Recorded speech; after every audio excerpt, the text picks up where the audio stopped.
अस्सलाम वालेकुम। अच्छा, ठंडी का मौसम आ रहा है तो गीज़रों का काम बहुत ज़्यादा चलेगा। तो जो सऊदी अरब में रहते हैं ना, ख़ुसूसन वो ये वीडियो लाज़मी देखें, जो इलेक्ट्रीशियन और प्लम्बर है, ठीक है? अच्छा, इन गीज़रों में क्या फ़ॉल्ट आता है और उनका क्या हल है? सऊदी आपसे अरबी में आके कैसे डिमांड करेगा या क्या पूछेगा, उसका क्या हल आपने बताना है अरबी में। वो सारी वीडियो मैं इस पे बनाने लगा हूँ। 2-4 वीडियो बनाऊँगा ताकि आपको सारी चीज़ क्लियर हो जाए। आज की पहली वीडियो 70% सऊदिया आपके पास आएँगे, कहेंगे कि मोया इल्तमास या मोया सवा-सवा इजी कारब। मोया इल्तमास या मोया सवा-सवा इजी कारब।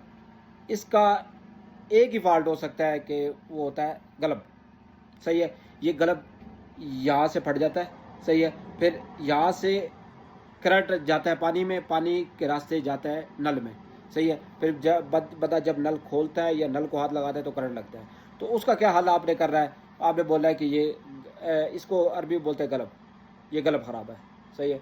ये इस राड को अरबी में बोलते हैं गलब, गलब सखान, गलब गीज़र को बोलते हैं सखान, ये ख़राब है, आपने ये चेंज कर देना है, ठीक है? ये चेंज कर दें, इंशाल्लाह मसला हल हो जाएगा। दूसरा फ़ॉल्ट दूसरा आपको ये बताता चलूँ कि इसमें 2 किस्म के गल्ब होते हैं, सही है? एक ये वाला होता है, ठीक है? ये जिसके ये देखिए ये चूड़ी है, ठीक है? एक दूसरा होता है, एक ये दूसरा होता है, आप ये चेक करें, एक ये दूसरा होता है, इसको हम मिस्मार वाला बोलते हैं, ठीक है? आपको दिखाई दे रहा है?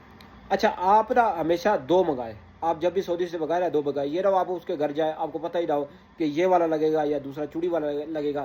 तो इससे बचने के लिए ना आप 2 मँगाएँ, या एक और आपको आइडिया देता हूँ, आप ये दोनों खरीद कर अपनी गाड़ी में रख लें। अगर आप सऊदी से मंगाते हैं ये वाला, तो हो सकता है आगे चूड़ी वाला लग रहा हो, तो आप अपनी गाड़ी से लगा दें ताकि आपको दोबारा चक्कर ना लगे, सही है? तो वीडियो अच्छी लगा करे तो लाइक कर दिया करें। ये मैंने आप लोगों के लिए वीडियो बनाई है ताकि आपको कुछ सीखने को मिल जाए।